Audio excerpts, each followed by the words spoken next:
Hello everyone, welcome to विश्वास classes. ये हमारा फर्स्ट सेशन है जिसमें हम लोग डिस्क्रिप्टिव इंग्लिश की बात करेंगे। हम लोग डेली एक वीडियो डिस्क्रिप्टिव इंग्लिश को अपलोड करेंगे। हर वीडियो में एक क्वेश्चन बेस्ड ऑन कि अब तक आरबीआई ने इंग्लिश में किस तरह के एसेस पूछे हैं उसको डिस्कस करेंगे। स्टेप बाय स्टेप लर्निंग करेंगे। One question a day series का नाम रहेगा। पहला क्वेश्चन इसमें हमारा है, climate induced migration is emerging as one of the biggest challenges to India's sustainable development. Critically examine the statement. अब सबसे पहले आप इस चीज को समझिए, आरबीआई का इंग्लिश का जो डिस्क्रिप्टिव होता है ना कहीं ईएसआई और फाइनेंस के सिलेबस से ही रिलेटेड होता है, स्पेशली इकोनॉमी और सोशल इश्यूज से रिलेटेड। अब सोशल इश्यूज कुछ तो हमारे ईएसआई के सिलेबस में दिए हुए हैं, कुछ चीजें ऐसी हैं जो डायरेक्टली ईएसआई के सिलेबस में नहीं है। तो आरबीआई उनको जब भी कोई ऐसा इंपॉर्टेंट इश्यू होता है उनको डिस्क्रिप्टिव इंग्लिश की फॉर्म में पूछता है, या फिर ईएसआई के सिलेबस से ही कोई चीज जो आरबीआई को लगता है, क्योंकि ईएसआई में क्या लिमिटेशन है, 6 आपके पास डिस्क्रिप्टिव क्वेश्चंस हैं, 4 आपको करने होंगे। बट आरबीआई को लगता है कि और भी ज्यादा इंपॉर्टेंट इश्यूज हैं, तो आरबीआई उन्हें डिस्क्रिप्टिव इंग्लिश में पूछ लेता है। अब जैसे जो क्लाइमेट इंड्यूस माइग्रेशन है, ये आपके ईएसआई डिस्क्रिप्टिव का पार्ट बनता है, बट देन आरबीआई इस तरह का सवाल इंग्लिश में पूछता है। सवाल है हमारा, फिर से देख लेते हैं। Climate induced migration is emerging as one of the biggest challenges to India sustainable development. Critically examine the statement. जब इंडिया के सस्टेनेबल डेवलपमेंट की हम लोग बात करते हैं, सबसे पहले हम क्वेश्चन के पीछे का बैकग्राउंड समझते हैं। सस्टेनेबल डेवलपमेंट से हमारा मतलब होता है कि हम लोग सबको एक साथ लेकर चल रहे हैं, सबका डेवलपमेंट कर रहे हैं, और ऐसा डेवलपमेंट जो कि लॉन्ग टर्म तक सस्टेन करे। बट अगर क्लाइमेट की वजह से, क्लाइमेटिक इश्यूज की वजह से माइग्रेशन होता रहेगा, माइग्रेशन क्या होता है, जैसे माउंटेन रीजन में लैंडस्लाइड ज्यादा हो रहे हैं, वहां के लोग अर्बन एरियाज के अंदर माइग्रेट होते जा रहे हैं, प्लेन्स में आते जा रहे हैं, तो ये एक बहुत बड़ा चैलेंज हो रहा है। तो इसको हमें समझने की कोशिश करना है। तो सबसे पहले हम इसके स्टेप्स देखते हैं, किस तरह से हमें आंसर सोचना है इसका, उसके बाद आंसर लिखेंगे। ठीक है। सबसे पहला स्टेप इंट्रोडक्शन। इंट्रोडक्शन में हम लोग क्या देंगे, क्योंकि हमसे क्लाइमेट इंड्यूस माइग्रेशन की बात की गई है ना, हम सबसे पहले क्लाइमेट इंड्यूस माइग्रेशन को डिफाइन करेंगे और उसे सस्टेनेबल डेवलपमेंट से लिंक करेंगे। फिर उसके बाद कुछ ऐसे स्टैटिस्टिक्स देंगे, जैसे कुछ हमारे पास रिपोर्ट्स में, वर्ल्ड बैंक की रिपोर्ट्स में, आईपीसीसी की रिपोर्ट्स में, कहीं पर भी जहां पर भी हमारे पास रिपोर्ट में करंट अफेयर्स का ऐसा डेटा आता है जिसके अंदर पता चलेगा number of people displaced due to floods, droughts या राइजिंग सी लेवल्स, है ना, इंडिया के लिए जो भी ऐसा डेटा है, वो उस रिपोर्ट के थ्रू हमें स्टेटियोथीसिस, उस रिपोर्ट के नाम के साथ में हमें की स्टैटिस्टिक्स बतानी पड़ेंगी। फिर हमें इसका कॉज देना है। यहाँ पे तो हमने क्लाइमेट इंड्यूस माइग्रेशन को बता दिया, हमने स्टैटिस्टिक्स दे दी। फिर हम लोग कॉज देंगे कि क्या कॉज है क्लाइमेट इंड्यूस माइग्रेशन का, क्यों क्यों होता है। जैसे एक्सट्रीम वेदर इवेंट्स हो गए, सी लेवल का राइज हो गया कोस्टल एरियाज में, एग्रीकल्चर प्रोडक्टिविटी हो हमारी डिक्लाइन हो रही है, या वाटर स्केर्सिटी हो रही है। हम लोग इस चीज के बारे में बात करेंगे। इन सब की वजह से सस्टेनेबल डेवलपमेंट पे क्या इंपैक्ट पड़ रहा है, स्टेप 3 में हम डिस्कस करेंगे इम्पैक्ट ऑन सस्टेनेबल डेवलपमेंट। इसमें हम इसका इकोनॉमिक इंपैक्ट एनालाइज करेंगे, जैसे लॉस ऑफ लाइवलीहुड हो रहा है, प्रेशर ऑन अर्बन इंफ्रा हो रहा है। हम इकोनॉमिक इंपैक्ट में ये नहीं लिख रहे कि इतने रुपए का नुकसान हो गया या इतने रुपए का नुकसान हो जाएगा। हम इकोनॉमी में क्या क्या चीजें जो इंपैक्ट करती हैं, लाइवलीहुड है, अर्बन इंफ्रास्ट्रक्चर है, जॉब्स हैं, वो सब कुछ हम बताएंगे। सोशल इम्पैक्ट बताएंगे, जैसे जब लोग माइग्रेट होते जाते हैं अर्बन एरियाज में, अगर जॉब्स नहीं है, जमीनें नहीं है, तो वो क्या करेंगे, वो फिर अर्बन एरियाज में स्लम्स बन जाते हैं। जैसे मुंबई में धारावी है, दिल्ली में जगह जगह स्लम्स बने हुए हैं, हर मेट्रो सिटी के आसपास ऐसा है। और उसका एनवायरमेंटल इम्पैक्ट, जब अर्बन एरियाज में लोग ज्यादा होते चले जाएंगे, पेड़ कटते चले जाएंगे, तो अर्बन पॉल्यूशन बढ़ेगा और रिसोर्सेज वहां की लिमिटेड रहेंगी। वो इसका इम्पैक्ट बताएंगे सस्टेनेबल डेवलपमेंट में। फिर इसको मिटिगेट करने के लिए, इसको आंसर करने के लिए गवर्नमेंट ने क्या किया। स्टेप 4 में गवर्नमेंट इनिशिएटिव्स और चैलेंजेस बताएंगे, स्कीम्स बताएंगे, जैसे गवर्नमेंट की एनएपीसीसी है, national action plan on climate change, disaster management policies हैं, है ना। और इन स्कीम्स को इंप्लीमेंट करने में चैलेंजेस क्या आती है, जैसे डेटा का कमी है, फंडिंग गैप्स है, पॉलिसी कोऑर्डिनेशन की इश्यूज है, वो हम लोग बताएंगे, गवर्नमेंट इनिशिएटिव्स और चैलेंजेस। फिर स्टेप 5 में हम लोग वे फॉरवर्ड और कंक्लूजन की बात करेंगे। हम लोग इसमें बताएंगे कि कैसे हम लोग क्लाइमेट रेजिलियंट सिटीज की बात करते हैं, क्लाइमेट रेजिलियंट एग्रीकल्चर की बात करते हैं, माइग्रेंट्स के लिए स्किल डेवलपमेंट की बात करते हैं। इन सारी चीजों को हम लोग वे फॉरवर्ड और कंक्लूजन में बताएंगे। तो ये हम लोग जो बता रहे हैं इनिशियली वे फॉरवर्ड है, और कंक्लूडिंग हमेशा एक बैलेंसिंग स्टेटमेंट देना होता है कि हमें इंटीग्रेटेड क्लाइमेट माइग्रेशन पॉलिसी होनी चाहिए, इस तरह के आंसर्स में। ठीक है। अब हर एक स्टेप के अकॉर्डिंगली इसका आंसर समझने की कोशिश करते हैं। तो आंसर में सबसे पहले हम इंट्रोड्यूस करते हैं, क्लाइमेट इंड्यूस माइग्रेशन क्या होता है, जो फोर्स या वॉलंटरी मूवमेंट होता है पीपल का, which is triggered by the adverse effects of climate change, है ना।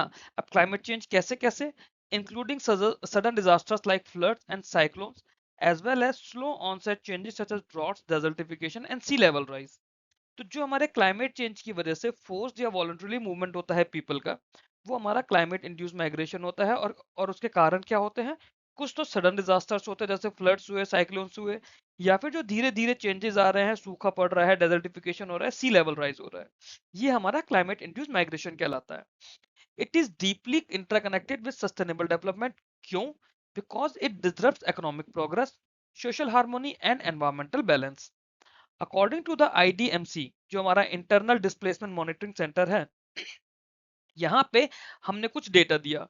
India witnessed around 32.32 million internal displacement due to climate and weather related disasters between 2015 से 2024। ये करंट अफेयर्स का डेटा आया हुआ है, रिकॉर्डेड इन 2024 अलोन। 2024 में ही ये फिगर्स एक ऐसी आ गई थी। अच्छा, यहाँ पर हम लोग ये फिगर्स क्यों डाल रहे हैं? ये नहीं है कि 2024 में है तो उसके बाद आई होंगी। ये कुछ चीजें होती हैं जो अलग अलग, जैसे मैंने बीच में आप लोगों के साथ कुछ आर्टिकल शेयर करे थे ना, अलग अलग न्यूज़पेपर्स के अंदर जब इन पर कोई आर्टिकल आता है, वहां से हमें, और कई बार रिपोर्ट्स होती है कि 2024 तक का डेटा है बट वो पब्लिश 2025 में या 26 में हुई है, ऐसी भी कई बार रिपोर्ट्स होती है। तो उस तरह से हमें ये डेटास मिलते हैं। और ये डेटा हम लोग कहाँ देखेंगे? जो मैं करंट अफेयर्स आपके साथ शेयर करता हूँ उसके अंदर। तो 2015 से 2024 के बीच में ही इंडिया ने इतना ज्यादा डिस्प्लेसमेंट देखा था, 32.32 मिलियन लोगों का, जिसमें से 5.4 मिलियन लोग 2024 में ही डिस्प्लेस हुए, है ना। वर्ल्ड बैंक और आईपीसीसी की रिपोर्ट ने ये भी प्रिडिक्ट करा है कि 2050 तक India could see over 40 million people displace internally due to climate change. ये 2050 तक के लिए वर्ल्ड बैंक ने बोला है। While the statement is largely true, it needs critical examination because migration is also driven by socio-economic factors like poverty, unemployment. Clear? तो इस ऐसे के अंदर हम लोग इन्हीं कॉजेस को, इम्पैक्ट्स को, पॉलिसी रेस्पॉन्स को देख रहे हैं। अब प्राइमरी कॉज क्या है? यहाँ पे हमें कॉजेस बताने हैं। प्राइमरी कॉज क्या होता है क्लाइमेट इंड्यूस माइग्रेशन का? वो एक्सट्रीम वेदर इवेंट्स हैं और लॉन्ग टर्म एनवायरमेंटल डिग्रेडेशन है। क्या क्या? एक्सट्रीम वेदर इवेंट्स कैसे? जैसे बिहार में, असम में, यूपी में फ्लड्स आते हैं ना, उड़ीसा की तरफ साइक्लोन्स आते हैं जिसमें लोगों के घर उजड़ जाते हैं, फार्म लैंड, लाइफ स्टॉक सब बर्बाद हो जाता है, जिसकी वजह से हजारों लोग हर साल माइग्रेट करते हैं। कोस्टल रीजन जैसे हो गए सुंदरबंस के, वेस्ट बंगाल के, मुंबई के, कृष्णा गोदावरी डेल्टा, वहां पे राइजिंग सी लेवल के थ्रेट्स है बहुत ज्यादा, जिसकी वजह से फिशिंग डिस्प्लेसमेंट्स हो रही हैं, फार्मिंग कम्युनिटीज अफेक्ट हो रही हैं। वो लोग भी आते हैं, फिर वो लोग भी माइग्रेट होते हैं। डिक्लाइनिंग एग्रीकल्चर प्रोडक्टिविटी, क्यों? क्योंकि मानसून हमारा प्रॉपर नहीं है। हमारा इरिगेशन तो प्राइमरी मानसून डिपेंडेंट है ना, हमारा एग्रीकल्चर जो है इरिगेशन डिपेंडेंट है। इरिगेशन किस चीज का है? या तो रिवर्स का या मानसून का। हिमालयन रिवर्स पेरिनियल है, बाकी जगह, हर जगह तो मेजर रिवर्स नहीं है हमारे पास। तो वहां पे बारिश पे बहुत ज्यादा डिपेंडेंसी है, और अगर बारिश ही प्रॉपर नहीं होगी तो एग्रीकल्चर प्रोडक्टिविटी भी हमारी कम होगी। फिर प्रोलॉन्ग हीट वेव्स, आप खुद ही देखिए पिछले 3-4 साल से गर्मी कितनी ज्यादा बढ़ रही है। महाराष्ट्र, राजस्थान, कर्नाटका, बुंदेलखंड रीजन में रिकरिंग ड्रॉट्स आ रहे हैं। ये चीजें आपको न्यूज के थ्रू पता चलता रहता है। प्लस आपकी सोशल अवेयरनेस होनी चाहिए कि आपको पता चलता रहता है कि गर्मी हर साल बढ़ते जा रही है। महाराष्ट्र में, राजस्थान में, कर्नाटक और यूपी के बुंदेलखंड रीजन में रिकरिंग ड्रॉट्स, हर साल सूखा पड़ रहा है वहां पे, जिनकी वजह से फार्मर्स को अपना गांव छोड़कर ऑल्टरनेट लाइवलीहुड्स के लिए आना पड़ रहा है। फिर मेजर रिवर बेसिन्स के अंदर भी कई बार वाटर स्कैरसिटी होती है, जैसे कावेरी नदी में कई बार पानी सूख जाता है। राजस्थान की लूनी रिवर है जो बिल्कुल गायब हो चुकी है ऑलमोस्ट। इसके अलावा और बहुत सारी सीजनल रिवर्स है, मानसून रिवर्स है, जो बिल्कुल ही डिग्रेड हो चुकी हैं। ठीक है, कई जगह पानी नहीं है और कई जगह पानी है तो उसमें पॉल्यूशन और नाला है कि उस पानी को आप एग्रीकल्चर में यूज नहीं कर सकते। तो ये जो क्लाइमेट ड्रिवन ड्राइवर्स हैं, often combined with existing inequalities, इनकी वजह से माइग्रेशन बहुत ज्यादा बढ़ता जाता है हमारा। ठीक है, आगे चलते हैं। इम्पैक्ट इसका सस्टेनेबल डेवलपमेंट में क्या है? It is profound and multi dimensional. अच्छा, ये कुछ एडजेक्टिव्स हैं, एडवर्ब्स हैं, जो आप लोगों को याद रखने हैं अपने आंसर की क्वालिटी एनहेंस करने के लिए। ठीक है, तो इम्पैक्ट सस्टेनेबल डेवलपमेंट पे प्रोफाउंड है, मल्टी डायमेंशनल है। इकोनॉमिकली बात करें तो रूरल लाइवलीहुड का इसमें लॉस होता जा रहा है, एग्रीकल्चर आउटपुट कम होता जा रहा है। ये हम इकोनॉमिक इम्पैक्ट बता रहे हैं पहले, क्या रूरल लाइवलीहुड कम हो रहे हैं, लॉस होता जा रहा है, एग्रीकल्चर आउटपुट कम होता जा रहा है। जो अर्बन इंफ्रा और सर्विसेज पे, उस पे इनॉर्मस प्रेशर बढ़ता जा रहा है। माइग्रेंट्स करते हैं क्या है, जब वो शहरों में आ गए, अब कोई उनके पास रहने का और जॉब करने का सोर्स तो है नहीं, तो वो लोग लो पेड इनफॉर्मल जॉब्स करते हैं, जिसकी वजह से अर्बन पॉवर्टी बढ़ती है, इनइक्वालिटी बढ़ती है। सोशली रैपिड इन्फ्लक्स जब होने लगता है तो ओवर क्राउडेड स्लम्स बढ़ने लगते हैं, जहाँ पे सैनिटेशन फैसिलिटीज अच्छी नहीं है, हेल्थ क्राइसिस होते हैं, सोशल टेंशन होते हैं, और लोकल रेजिडेंट्स और माइग्रेंट्स के बीच में कॉन्फ्लिक्ट होने लगते हैं।